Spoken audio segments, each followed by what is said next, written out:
You love, yeah, you love, you love, you love this podcast. You love, yeah, you love, you love, you love this podcast. You love this podcast. You love this podcast.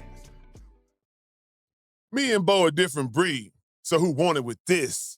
It's the Pulpit Podcast, baby. Season 5, episode 206. What the business is? It's that man with the plan, Big Kev. And that's cuz with the buzz, Big Bo. Yo. And you know we got that food for your soul. For this show, you know we got to do this disclaimer. Okay. Disclaimer is just needed, man. And I see a lot of podcasts and various other streaming things to let people know, hey, this content is wild. This content can be crazy. This content can be very opinionated. So if you don't like an opinionated, crazy, wild, spontaneous podcast, you might not want to tune into this one. Because we're going to say what we feel and stand on what we feel. And we really don't care. And we might say some real outlandish stuff. Man. It comes and goes with the territory. But if you rock with us, rock with us. If you don't, this is for you. The Pulpit Podcast is not a gospel or religious podcast. Yeah, say it once more. I said, you know, I got to do it. I said, the Pulpit Podcast is not a gospel or religious podcast, but we are bringing the gospel in the form of information straight like that. Yeah. Now, y'all know this podcast is based on the foundation of positivity, You don't say. motivation, Oh, really?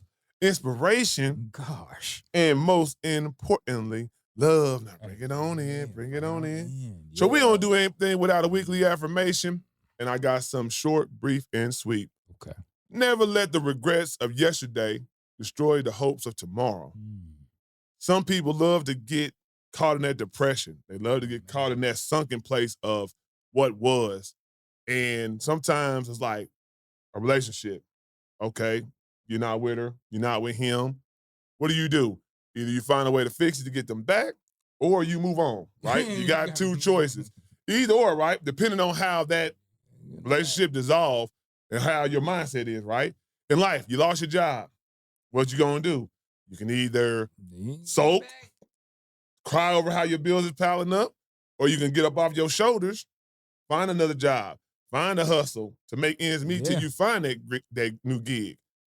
This is the type of stuff, it's too many people that like to sulk and sigh instead of get out, motivate, initiate, and try to find a way to get out of their place, you know what I'm saying? And I be watching it. I be like, you see the crying over spilled milk type of situation. Nah, man.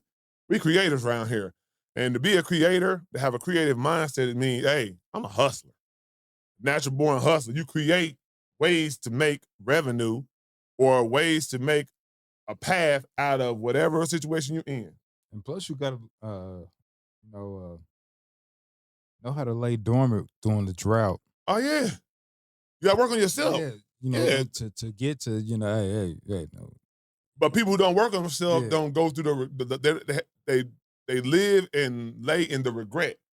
So they don't work on themselves. They just always be like, God forsaken me to have this mentality. Yeah, like, you know, how some people be like, why you do me like this, God? Why am I chosen like this? Like, for example, when your car have a lot of issues, right? And all of a sudden your car needs an engine, needs a transmission, right? First thing they be like, well, I got this and I got this and I got this, but how am I gonna make? You better find a way. You better find a way. Everybody's going through something. Man. So just the thing that your car is the one having the engine problem, the only one. You're not the only one. Somebody woke up and their whole car was stolen. Yeah. You know what I mean? Yeah. Went outside, now they can't fix it. It's gone. Yeah, I know some folks got some new boys. Dude, just got the car. I ain't had it about 2 months. And they done took it off your lot. Then that's the hardest thing to even see. To come outside, see something that was once there on your property. If you've ever had something stolen from you, that's the worst feeling ever, G. I promise. It's I just got in there with this shit. Yeah, exactly. Exactly. So what I'm saying, so that's when you try to minimize your problem and your situation and look at it like it's not as bad as you think it is.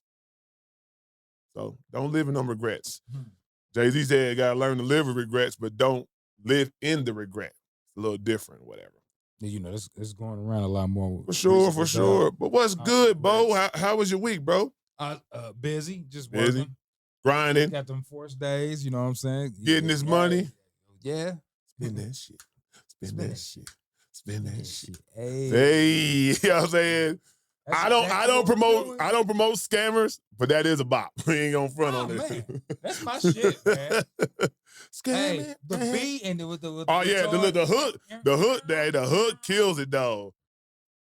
Hey, and then it's a lot of scammers and boosters out there. And she did a remix of some real rappers on there. She need to get them girl rappers on there. Like, go get a Meg Thee Stallion, go get a Lotto, go get a Glorilla. That lineup right there. Shoot, JT.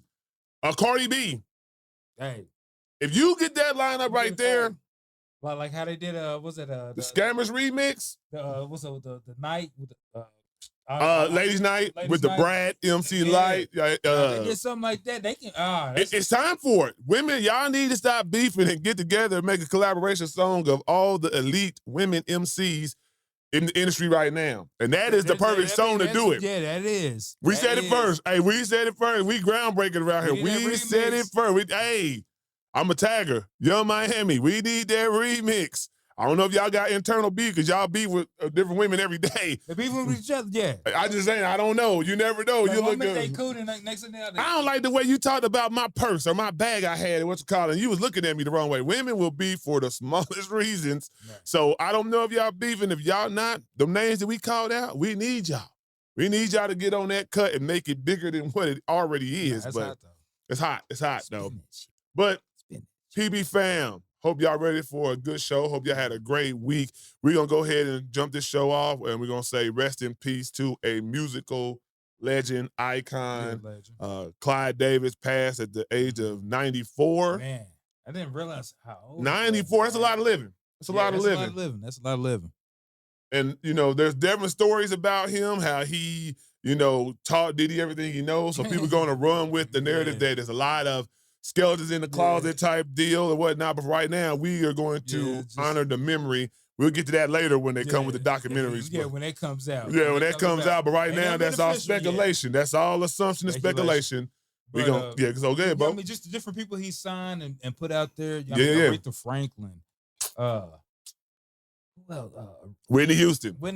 I mean, now he might have signed people. We can run down the gambit of it, but he might have signed them, or he has something inadvertently or indirectly to do with them. Alicia Keys, because that line's through J Records. Yeah, he definitely had Bruce Springsteen, which I was rolling with. Joe Budden was talking about. They was like the boss, because they was trying to have It was Mark Hill and Parks having a debate of who was the better person, Berry Gordy or Clive Davis, and it was like, I got Michael Jackson and I got Marvin Gaye, and it was somebody else like, you can't even mess with them top three that I have. But then Clive Davis has a more depth. It's a little more diverse. Diverse. So you got Janis Joplin. Y'all know who Janis Joplin is. Santana. He brought the resurgence of Santana back. Like both said, Aretha Franklin, Barry Manilow, Jennifer Hudson, Kelly Clarkson, Rod Stewart, Kenny G, Tony Braxton, Usher, Through the Face, Outkast, Through the Face. But that's also was dope is that, he was the owner of Arista Records. Yeah. Who also supplied like LaFace and Bad Boy. Yeah. And a couple other labels like. So I was like, he was indirectly or directly involved with these. Yeah. Like he gave him the go ahead, the green light. TLC, even though they had a bad situation with him.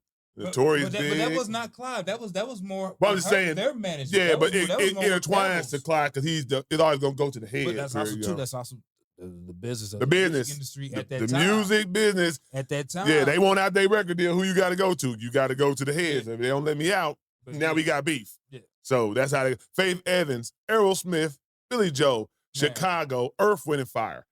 That is a diverse lineup and this is ultimate talent. It's legends. It's a lot of legends that we have mentioned in that list that he had a hand in or directly helped get to that tier that they are at. And so me and Bo was just talking or whatever, right? Like when somebody leaves this earth, there's a void, especially in the music industry or any business, business practice in general. Wherever you are a top dog at and you were the man, somebody has to fill that void. Most likely, if they feel that void. Because, now we're in the age of TikTok. We're in the age of streaming to where you might not need the machine as much. But if somebody were to fill that role, who do you think offhead fits that role title? I mean, automatically, just by the resume, you're gonna go with Jay-Z. Mm-hmm. I honestly don't think he wants that because Jay don't want them because he got his issues. hands in so many other things outside of just music. But like somebody who's for real still in music, writing songs, producing songs, Jermaine Dupri. That's who I was saying. Yeah. And he even went out there like and bigged up Clive and talking about his parties and how he really He the one that said BET need to do a honor, you know what I'm saying? Yeah. Because he was like, Clive celebrated black music or whatnot. Yeah. But Jermaine Dupri has shown consistently talent over development. Talent development. Like there's artists who have been out here like rocking and you heard their name and whatnot. And he's like Apocalypse from X-Men. Yeah, you just go to Escape, you go to Usher, when they give it Jermaine Dupri, they get hits. They get hits. Hits upon hits. Like Mariah, classics. Janet. Yeah, name them. Bow Wow. I mean, you just and look who Ari Lennox now. Top chart selling people. He make hits. Yeah. So we talking about hit makers. But then there's also background executives like people been doing for L.A. Reid. L.A. Reid, of course. L.A. Reid. That's Jimmy Iovine, you know what I'm saying? With his situation over there, could definitely do it. Somebody said Lucy and Grange just because of the. What about Steve Stout? Steve Stout's on there. Monte Littman. Yeah, it's some people that definitely can fill that role. It's just going to be who wants to take on that because when you take on to be the man like Clive Davis was. You got to know talent, man. You got to know how to put all. You got to know the business and talent. It's the management also too of the writers, the musicians. Yeah, it's the business. It's the business, the music business in a nutshell, man. All that stuff. Yeah. To bring in together like just what sells. It's the music business in a nutshell. Man. But we want to just say rest in peace to Clive Davis, legend. We lost one. We're gonna go ahead and roll on to the next topic. So this is gonna ruffle some feathers, but I don't care because I'm over it. Like as a Fever fan, as a fan of the WNBA, the WNBA does have something against Caitlin Clark. The WNBA? The WNBA and the players. And I'm going to say this because it was glaring. I say this because it seems like referees, the management don't want her to be bigger than the program. It's almost like when you know somebody's bigger than the program, but you're still trying to break them. You know what I'm saying? Like, you're trying to tame it. Like, yeah, we know your fan base is the reason why the money came into the WNBA, why they have these $1 million players now, why y'all flying on charter planes and not, commercial and all these things, and you're getting all these different little tidbits and all these things that Caitlin Clark fan base had truly brought with Angela Reese as well. But for the most part, Caitlin Clark. But I seen the WNBA 30 marketing. Like, it's 30 years of the WNBA. You want to celebrate that, right? How in the world do you leave Caitlin Clark off the poster, but you put Paige Beckers and Angela Reese on there? Like, you could have left all three of them off. If you don't want to celebrate, I mean, you got to put them in there because they're part of the 30 though. But still, they haven't done enough. They're influential though in the other aspect of getting these women their money. So you would put them in there. The WNBA is a level they never seen. So if you're staying 30 years and you're trying to celebrate 30 years as a whole, they should have a little part on there because they huge. Angela Reese is huge with her fan base. Yes. Caitlin Clark is super huge. And Paige Beckers, the new talent. I get it. But how do you just leave her off? If you decide to put the young folks on there, how do you leave her off? What if she asked not to be on there? Well, she ain't said it. After all I done heard, normally Caitlin do speak up about stuff, you know what I'm saying? She ain't said it. I don't know. That's wild. And this is the treatment of it. Yes. Like, I get it. People are going to say basketball is physical, right? It is a physical sport. But when have you seen superstars get treated like Caitlin Clark in the game? Everybody, they be trying to fight her for real. They try to fight her. They try to give her technicals for class. I've seen people clap up a call, stand up, and do all type of stuff like that. For example, Sophie Cunningham pointed at the girl the whole time for like 30 seconds, didn't get a technical or nothing, but they gave Caitlin Clark the technical for standing up clapping. And what's her name? Thomas. She literally, and then I see people. She been doing that too. She's dirty. I'm going to put that in the first. She's been doing that for years. She's been crashing out and doing crazy plays like what she did to Angela Reese prior, maybe like last year, I think it was. She slammed Angela Reese. Yeah. She's a dirty player. So we're not going to say it's just to Caitlin Clark. Even before. But Alyssa Thomas put her whole fist in Caitlin Clark's throat, and people were saying she was just trying to get up. And this is like the black community, because the black community, a lot of black people have a problem with Caitlin Clark being that white girl and her fan base. Why do you have a problem with her because of her fan base? Have a problem with the fan base. That woman has always talked about the black women before her, how they inspire her, how they are the backbone of the W. She's never act like she was bigger than the program. Now her fan base thinks she's God. Yeah. Have a problem with her fan base. Y'all want to have a problem with Caitlin Clark so bad that even when you see something so egregious as somebody putting a fist in somebody's throat, and she put her knee between her crouch. She really tried to make the best out of that little situation and get the most dirty hits possible. And then, when have you seen in basketball when a three-point shooter shoots, if I can't land, if you jump forward automatically in basketball, no matter what, if you leave from your spot and come forward, it is a flagrant foul. They called the foul on it and gave her 3 free throws, but then they took away the flagrant foul. She gets punished out there. Yeah, you step under somebody, that's a flagrant And the first thing people are going to say, she's a flopper. She's trying to embellish the call. She does it because she don't get the call. Man, but she ain't Shea Gildress.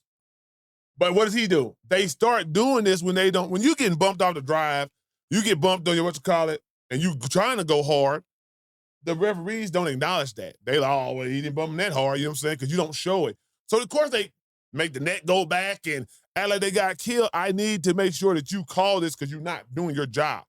And we will talk about this. The WNBA referees are horrendous.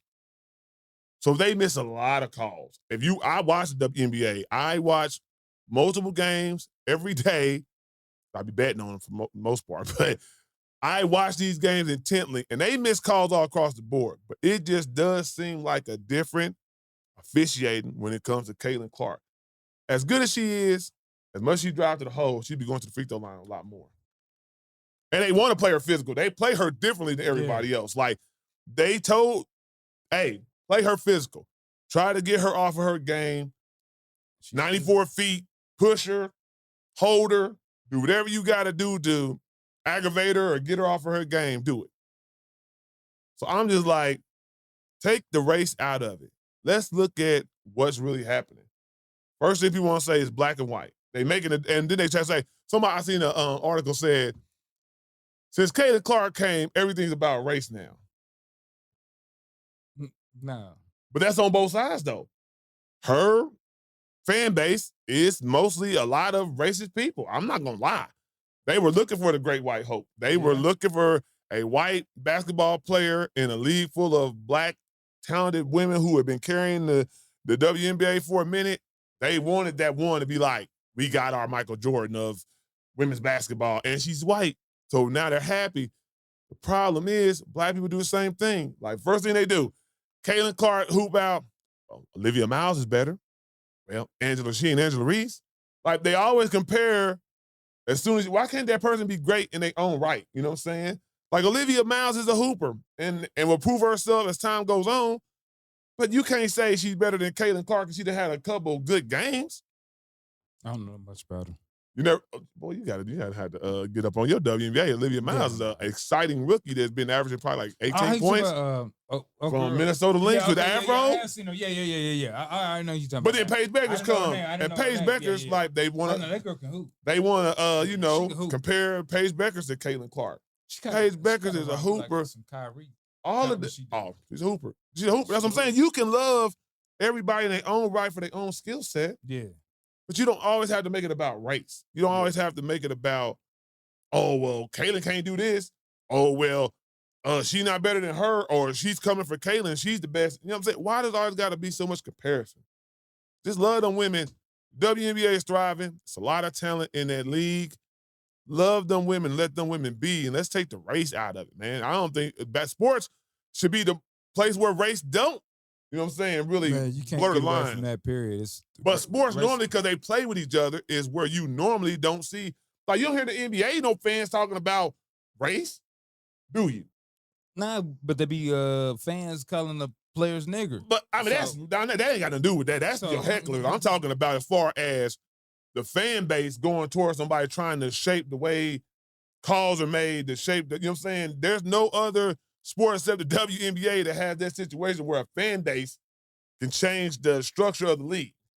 The WNBA's got a weird following going on right now. It's almost like you probably gonna hate this. It's almost like wrestling. I don't hate it because it's weird. It's like a fan base where it's like they believe in something that ain't there. Almost like I don't know. They make up narratives to run with. It's a little. I ain't saying it's scripted, but like what's going on in the WNBA? It's more about is entertaining than I think it's entertainment more than just sports. Just the game. It's they're trying to sell. Extras. Yeah, they're trying to sell. And it's like, hey, I mean, honestly, Caitlin Clark might be somebody where they're going to have to change some rules in the WNBA, like how when Shaq was in the game, a different thing to allow more fluidity in it. But they have that rule, but they don't call it when it comes to her. They have the one you can't stop. That's on the referees. That's on the referees ain't doing their job. But then my thing is what happens? They're allowing them to be so physical. The reason why I said the league then, right? When the referees mess up, what the league do? They call you in the office. Hey, y'all need to get it together. Y'all won't be reffing on these games, these big televised marketed games. Y'all won't be reffing because you're not at the tier of refereeing to do so. They not checking these referees, so it sounds like they in cahoots. These referees is terrible every game. Because it's like you got a game where there's a lot of skill and you like that's the way that they changed in the NBA where the referee in a way where it's a lot more fluidity in the skill and showing off skill. That's what they wanted to boost scoring. But whereas in the WNBA, it's more like let's keep it brutal. It's almost like they want the NBA. Physicality to look. Yeah, NBA. It's almost like 80s NBA. They're going for a different type of market when they do that. Like folks like they kill the 80s and be like, them dudes niggas. Nobody wants to see nobody Brooklyn brawling out there, man. To hoop, but it was just like it was a more physical game, and they played a different game. But them dudes had skill. Serious skill, but it was a different game. And if you don't believe me, pay attention to the Caitlin Clark effect as how I was talking about the WNBA refereeing her differently. Look at the Indiana Fever, how they get refereed. Aaliyah Boston gets hit for an offensive foul at least 3 times a game when Thomas is throwing shoulder blocks. Angela Reese is throwing shoulder blocks continually every game. Man, they don't call that. Thomas, she be playing football. But they don't call it. Every pick she does, she throws a little extra on there. She would be a good. Oh, she's strong. You see that muscle tone when she was on her neck? That's what I'm saying, though. The Fever don't go to the free throw line. And it is an effect. I'm telling you, just watch it. Don't even make it about race. Why? When you respond to this, if you are not a true WNBA watcher, an avid fan, I don't want to hear your comment. If you ain't been watching WNBA in that 30-year span and you just now watching, I don't want to hear it. I don't want to hear it at all. Because, the WNBA, and shout out to WNBA, 30 years in the game. Yeah. I seen Lisa Leslie do a speech. It was the 30 years mark, the anniversary of the Sparks versus the New York Liberty. Okay. First game that was ever televised on TV. And they did a jump ball. And a lot of the players are still living, which is dope, you know what I'm saying? A lot of them still look good, you know what I'm saying? So it's thriving. But always pay homage to those before you, just like in hip-hop, basketball, because these people made the structure and the foundation but didn't get paid at all. Like y'all didn't receive the fruits of the labor at all. And they were hoopers. Man. They were hooping without the idea of having $1 million contracts. They were just doing it just because they had to. There was no, all you could do is go overseas to make your money. There wasn't no endorsement really coming in like that. They had shoe deals, but they didn't promote it like they promote it now. So shout out to WNBA as a whole, but y'all watch that, you know what I'm saying? Definitely something got to change. Because what happens if Caitlin Clark decides to say, I'm done with basketball? Y'all treat me I'm going overseas. I'm taking my talent. What you think gonna happen? Them charter flights? Bye-bye. Them $1 million contracts? bye-bye. We need to renegotiate these contracts because the money's not coming in. Because the Fever's games are still the most watched televised games, period. Who's leading the All-Star votes? Leah Boston, Caitlin Clark. What is that telling you? It is the Caitlin Clark effect, whether you like it or not. Sorry. But embrace it. and this is the thing about it, I never said she was the best WNBA player. Nah. Asia Wilson is the best, hands down. But Caitlin Clark is probably the face of the league because without Caitlin Clark, you don't get the things that the league is promoting now. They're pushing it. Just being honest. All right, so what else we got? So Bo. Yeah. Bo came up with an interesting topic. And we had to think about it for a second. Is R&B dead? I mean that you have to think about it, that's a heavy title. Now, one reason why I thought about this is because, like, I don't know, early summer, I don't know, I've always become an R&B head. There's like just early summer, had the window down, playing some R&B music. But like, I was sitting there, I was like, damn, all we got is Leon Thomas. I mean, cause like to me, Chris Brown is beyond really R&B. Chris Brown is a pop artist who does a whole bunch of stuff. He's not just he can do R&B tunes, but he does pop. You know, like you're legit R&B artists. You know, who would you call the legit R&B artist? Like an Usher. Yeah. Usher, I mean, hell, R. Kelly. R. Kelly, definitely. R. Kelly. Earlier R. Kelly, though. Yeah. But then, like, you know, from the Neos, the Trey Songz. Dylan Neo. Now, The Dream. I do like his appearance on T.I.'s new album. Oh, yeah. You know, you got dudes who kind of, they're truly R&B, but they got that, like R. Kelly. R. Kelly was that he kind of like put a little hip hop into the R&B. That's what I was gonna get to. Kind of changed R&B. He was the one that changed the R&B rapish sound to where everything flowed. It sounded like a rap, but it was with melodic overtones. He created Trey Songz. Trey Songz comes right after him and starts sounding like him and doing it like that. And then you create the rest of the genres, the Bryson Tillers, you know what I'm saying, who do this type of singing to where it's not R&B. It doesn't feel as soulful. It feels what we are accustomed to, you know what I'm saying? If you're a hip-hop head, it's almost like a coordination of hip-hop and R&B fused together type deal. That's why I think it is dead. The idea of R&B, as we call it, like I say 90s R&B, and I'll take it back to that. I'm talking about the crooners.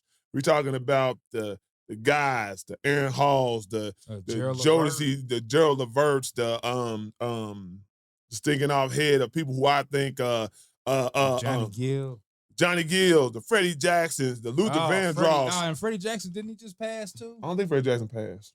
Oh, okay. I don't think he did. Okay. I have to look at it. I don't know. That's why I ain't gonna wish that. I ain't gonna wish that on nobody, so I don't know offhand. Keep talking. But those we talking about crooners. We talking about the Earth, Wind, and Fire from Groove. We talking about the Isley Brothers. We're talking about the legacy. You know, the Lionel Richies. You talking about LTD. You know what I'm saying? With Jeffrey Osborne. Like I could go on and on of singers. That's why I thought he was still here. I was like, bro, we ain't gonna wish bad of him, my boy. But I don't see singers of that magnitude. And you even go with the R&B women, like you talking about the Patti LaBelle's, Anita Baker's, Sade. It's a feeling when you listen to that type of music. It truly is. Like you get in to listen to R&B, them songs make you feel like, hey, they know what I'm going through. And it don't even have to be the big tier. You can have the air like the Shantae Moore. That's what I'm saying. Tony Braxton. Shoot. Who's the one married to Grant Hill? Tamia. Tamia, yeah. You know what I'm saying? And those went on top tiers. We're just talking about other tiers, but had R&B bops that are still classic to this day. Aaliyah. Goodness gracious. And Aaliyah fused the Timbaland beat sound that was taking us into the West Coast, but it still sounded R&B. One in a Million album is still, to this day, probably one of the best albums out there of an R&B album. Because Timbaland was just going into his own right as the beat maker, and Aaliyah was coming into, she had the age ain't nothing but a number, you know what I'm saying? But that 1 in a million, That was my 4-page letter, 1 in a million. Hey, man, just listen to that 1 in a million album, and you'll see what I'm talking about. But who can you name in this generation that even emulates any of those people we named? I mean, they are R&B artists, but like, no, they're not as. Oh, like the Drew Hill. I can't leave off Drew Hill. Can't leave off H-Town. Can't leave off Shy. I can go on and on by groups, singers, lead singers. 112, even 112 had an R&B feel. Yeah, they got. You feel me? Like, we can go on and on. That by the 2000s, I want to say, and maybe a little bit, you can see the sound changing. And that's something you're not gonna. I don't think you're ever gonna see again. Is groups. R&B groups. I don't think just the mind frame. I don't think now with K-pop you can do it with K-pop.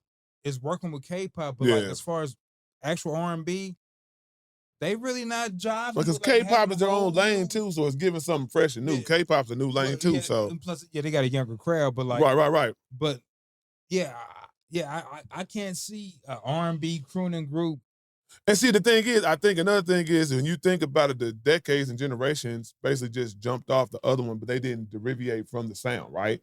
Like when you had the 70s singers, they had their own, you know what I'm saying, style as far as live, more instrumentation. They were more of the live instrument sounds. Getting to the 80s is more of the studio technical, but the sound, the feeling never changed. Like you can listen to Larry Graham, then go listen to Luther Vandross, and it's not a drop-off. You listen 1 in a million.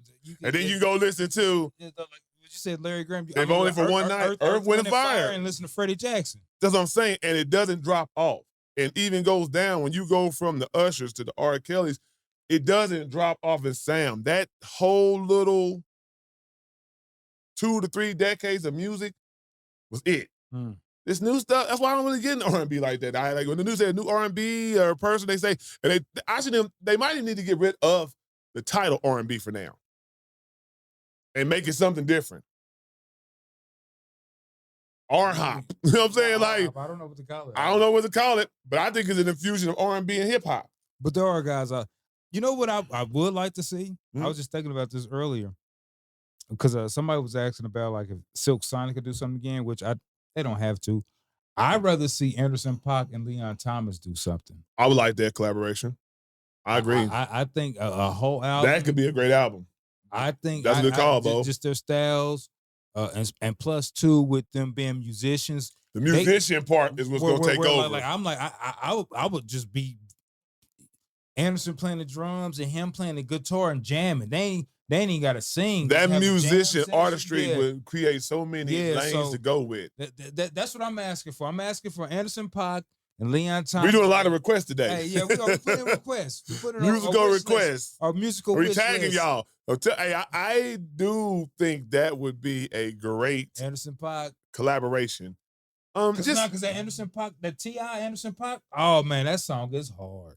And Anderson .Paak get with Dr. Dre because Dr. Dre did the production on it. Hey, that song is hard. They mesh up together well. That's another thing. You know, Dr. Dre has his artist that he just lock in with. It's going to always be a nice hit coming out. Yeah. But yeah, I definitely think they need to get rid of that title. So R&B is dead. I think they need to get rid of that title. I think sometimes you'll hear, even in the newer albums, you'll hear a flash of brilliance from Tank, a flash of brilliance from Usher, Tyrese, on their newer albums, right? But they still trying to cater to that new. You still see the rhythmic pattern of their writing. It's not the same thing as R&B. You know, if you're listening to it, you'll see. And I don't know if that's just because that's what we're trending towards.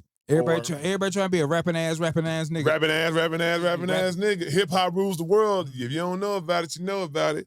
But yeah, so hopefully, you know, somebody says, hey, and I do know now it is probably some artists that are underground that do the R&B feel but don't get looked at, and you really got to do your research. Big like that. You got to turn over some rocks to find these artists. It's not the mainstream. It's not the mainstream. So it's probably like the trending game. It's just everything now is whatever's going to make money off of trending, the mass is going to roll to, we're going to push out there at a fast rate and a high speed. So, yeah, and that's funny. Speaking about R&B is dead. Bo didn't get to tune into this tomfoolery, but I did. B2K versus Pretty Ricky versus What happened? Foolishness. I have For not seen it. one, I knew the matchup wasn't a good matchup. If you listen to Pretty Ricky, you was nasty. You was a bad little kid, and you was jumped Man, off the porch they had early. some radio hits, man. Bro, but all their radio hits is talking about having yeah. sex at their But young they age. wasn't kids. They wasn't kids. They was Pretty Ricky was like teenagers. You shouldn't be singing like that. They was like the 18, 19. Just, I'm not when they first came out though, bro. You would think Yeah, about they was Pretty not Ricky that- like they was 16 not- and 17 when they first nah, came out, they bro. was not that young. Bro, yeah, they even said it. They even said it because that's what B2K said. It was like y'all was bad kids talking about sex all the time, and we was making the teeny bopper friendly Man. stuff. That's where the matchup went awry. Nobody wants to hear grown men with kids singing teeny bopper songs. We don't want to hear bump, bump, bump or girlfriend. It had its time. That was that 106 and Park era. That was that whole infusion of the young sound. And y'all can't even sound like that no more. And you don't sound like that live. Because y'all grown men now. But Pretty Ricky came and performed their songs. We know Pleasure P can sing. Yeah, Pleasure Pleasure P P has can sing. vocals. Or Marion vocals have always been That shaky one from the solo jump. Pleasure P, I done had a good time with that album. I did you wrong. Now they had some cuts, bro. And Nah, that's solo Pleasure P. it was slaughter.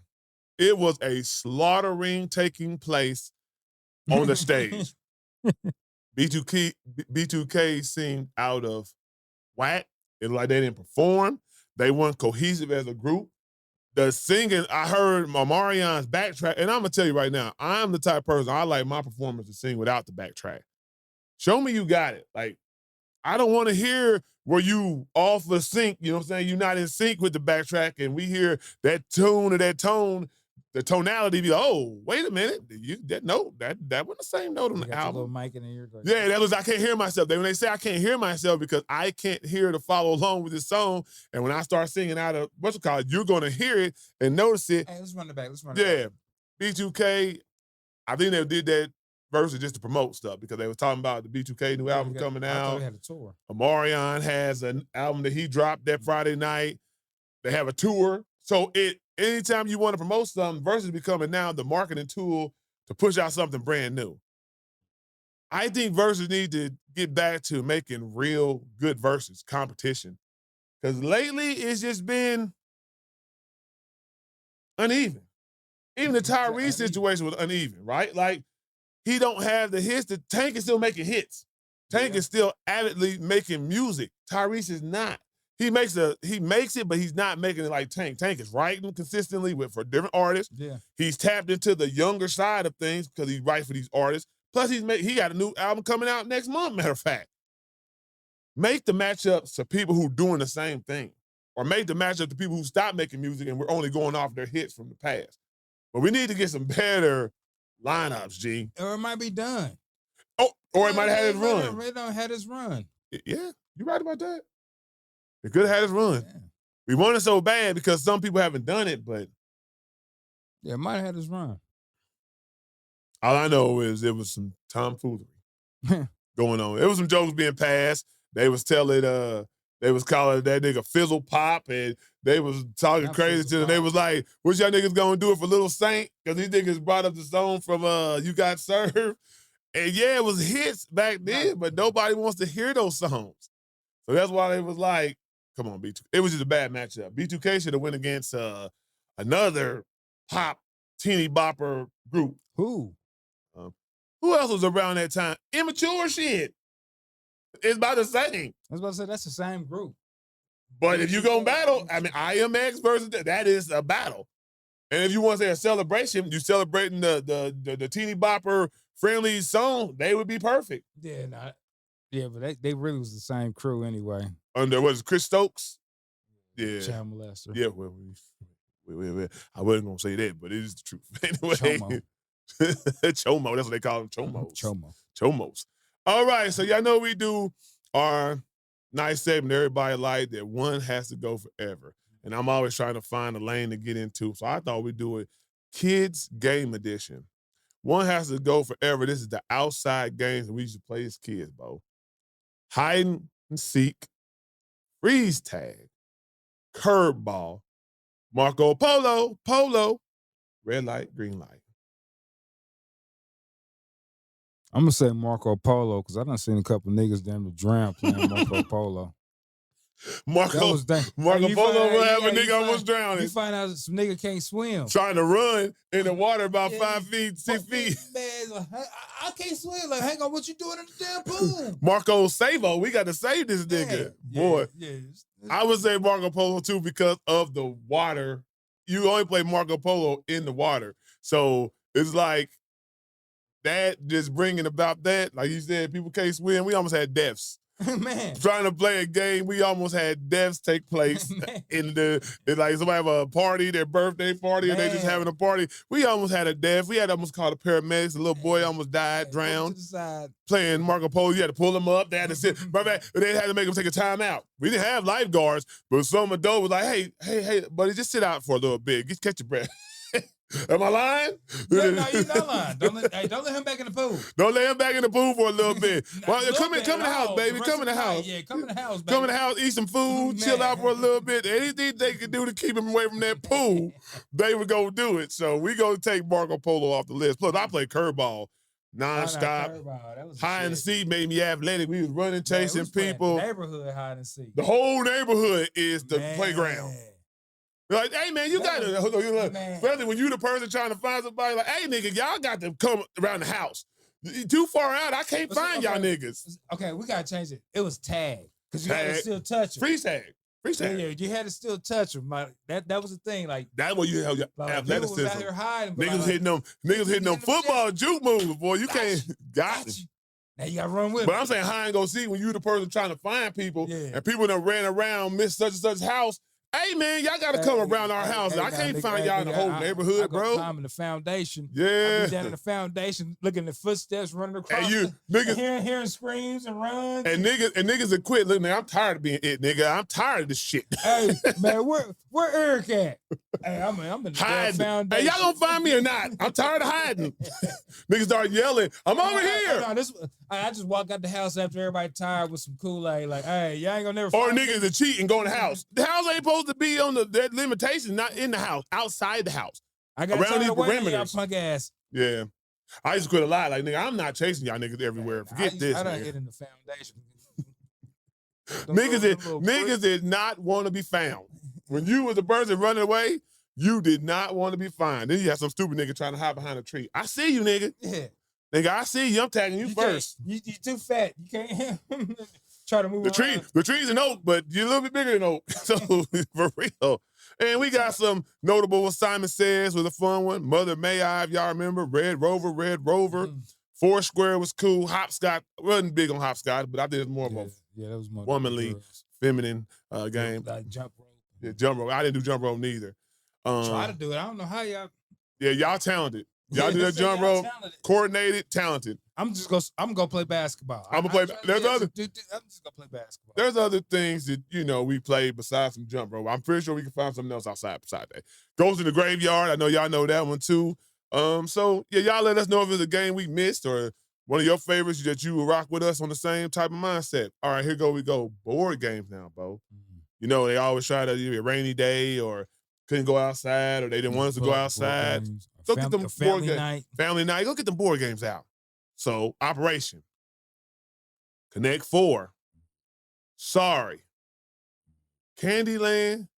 Shoots and Ladders. And we're going to add the game of Life because those are similar. They all Candyland and Shoots and Ladders Life or really the same thing, just got different ways to play. Pieces. Different pieces. Different little pieces. What got to go forever, Bo? And fuck Shoots and Ladders, man. Fuck that shit. I'm really like, forget the whole bottom tier because I really didn't play. Life, I do remember playing. We played Life. Yeah, I don't remember playing Candyland. I thought it was a girly game. As a kid, I literally thought it was a girly game. Shout out to my girl Shantae who lived across the street. She had me playing all the girly games. You called it a girly game. I play with Barbie dolls. I had to be Ken. Ken and Mark. I didn't play Barbies. Yeah, I had to. I had to be in Candyland, and she was very demanding. Which most of them are. You play like this. Now I used to play like when they had the bakery sets and stuff like that to be like. She had all that too. Yeah. Yeah. I had to eat Play-Doh. Yeah, he played on very toxic relationships back then. Serious. Very toxic friendships back there. Why I gotta eat Play-Doh to be your friend? Is it good? Right. Nah. No. It tastes like Play-Doh. You want me to act like it's a burger? It's not. You know, I'm green dookie. Operation made me keep a steady hand.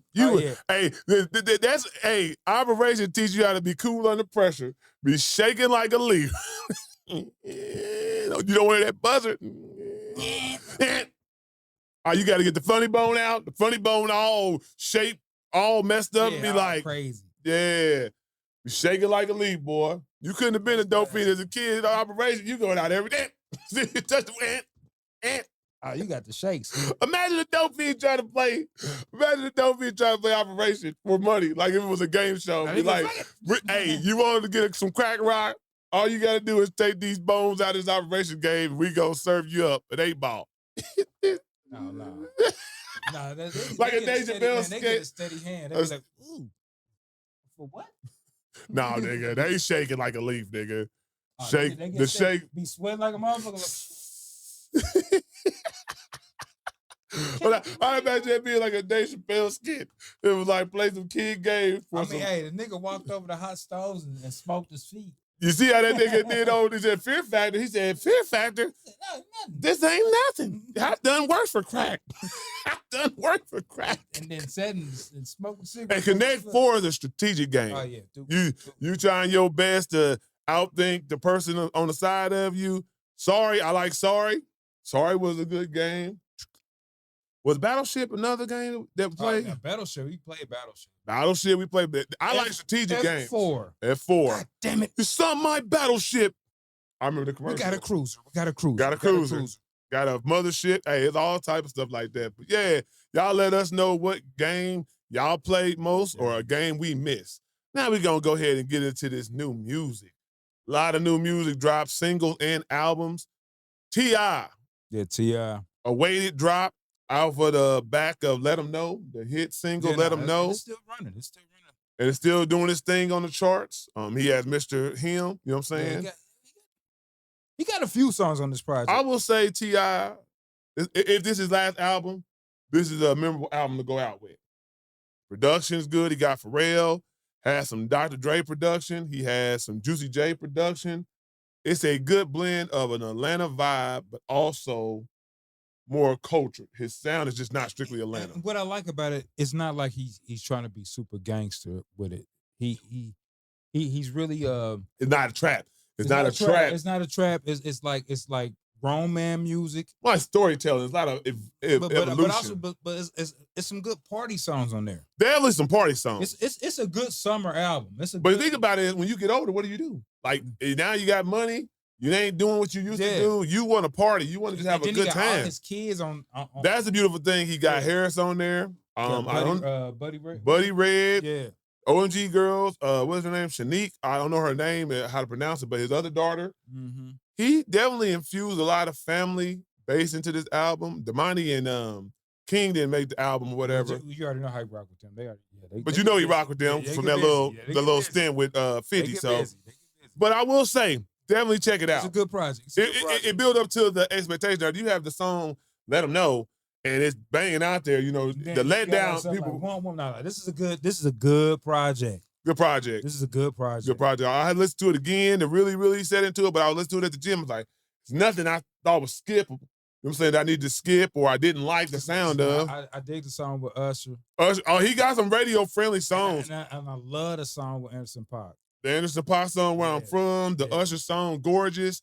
You got a song with Summer Walker. I like both the songs with Young Dolph, too. Yeah. He got the, you talking about Young Dro? Young Dro. Young Dro. He's on the song Continental, and there's another song he's on. The song, matter of fact, the Dope Boys, something like that, with T-Pain, Jeezy, and 2 Chainz. All right. Hey, 2 Chainz killed it. 2 Chainz killed that.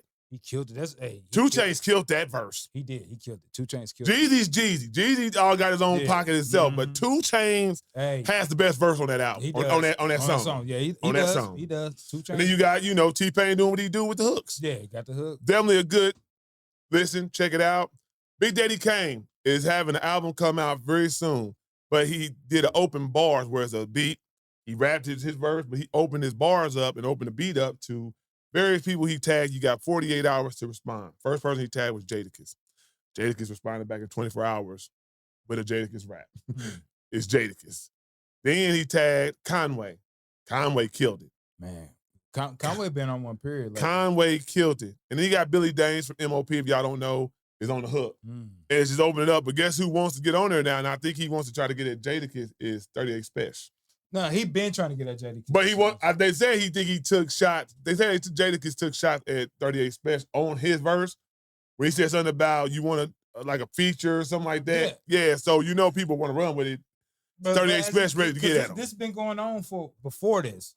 Yeah. 38 Special been trying to get at Jadakiss. I don't know why. I don't know if Jadakiss owe him a verse or whatnot.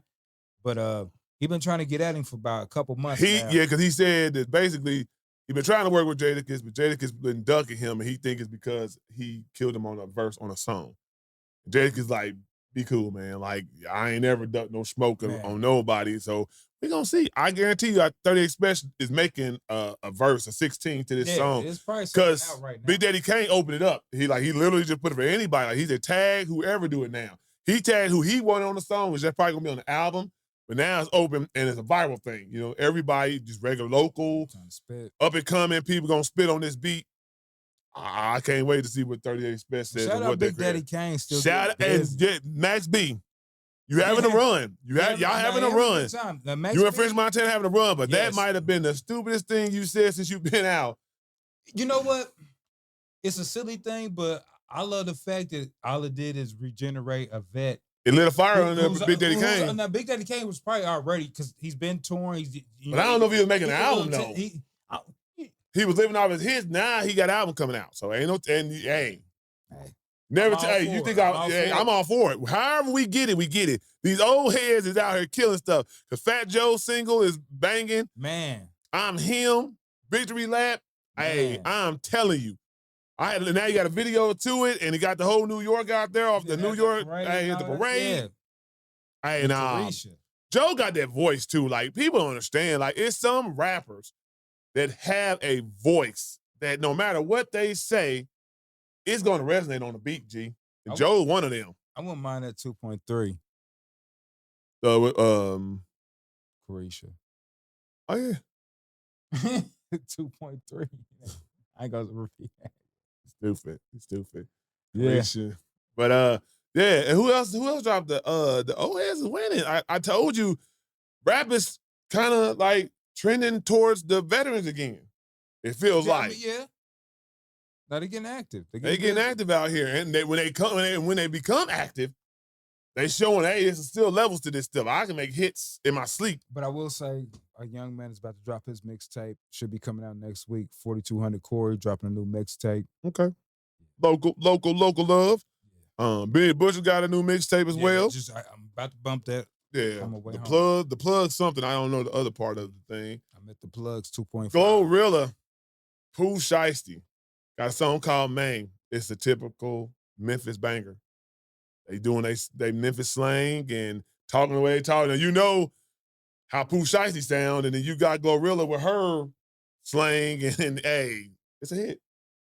I don't know if that's going to be on a Glorilla album or not, but it's a single definitely out there. Then I even seen Glorilla did. She's out there killing it. She got a song for Reese Cups. Hey, and made a song for it. It's jamming too. Like, it take you back to the old days when they used to have 1, 2, 3, 4, 5, 6, 7, 8, 9, 10, 11, 12. You know what I'm saying? Like, I remember on Sesame Street they had a whole little. You sound like a Contact. Hey, Contact. 3, 2, 4, 1. Contact. But they had songs that I'm telling you though. Back in our day, when we watched shows, they had songs that could be on the soundtrack that you listen to. But they teaching you at the same time. Teaching and having a bop. Yeah. Because you was counting your numbers, was it after but you didn't even realize the school bus, all type of stuff, bro. Yeah.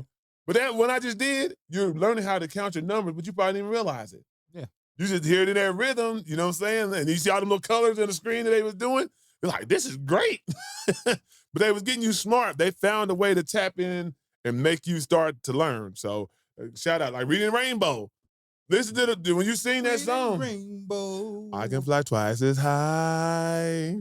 Butterflies in the sky. What was that one? Take a book. Let's take a look. It's in the book.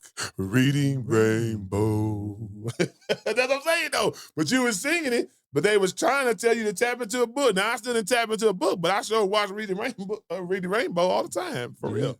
Sweet pickle. Hey. So, hey, I ain't saying about no sweet pickle. Yeah, that was they sold books too. I know. I was just saying, hey, sweet pickle. Wait a minute. I'm trying to think. Anything else to talk? Anything else to talk about? Ain't shit else, man. It's hot in this mug. It's hot. He's sweating. Yeah, man, this fucker's Them lights on me, man. Right? No flashing lights, like doom. Hey, that's that Kanye album. That's hard. That's one of the albums people sleep on too. But we gonna go ahead and get on out of here.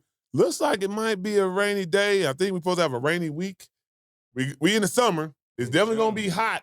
90s. Hey, June is Juning. June is Juning. We in the 90s. I think we even touched 95 one of these days. But hope y'all get out there and enjoy whatever weather you have and have fun with your friends and family, whatever you got planned for the day. If you're just chilling, do whatever you do at the highest level, but enjoy it, be safe, nothing but love and positivity. To the next one. Yep.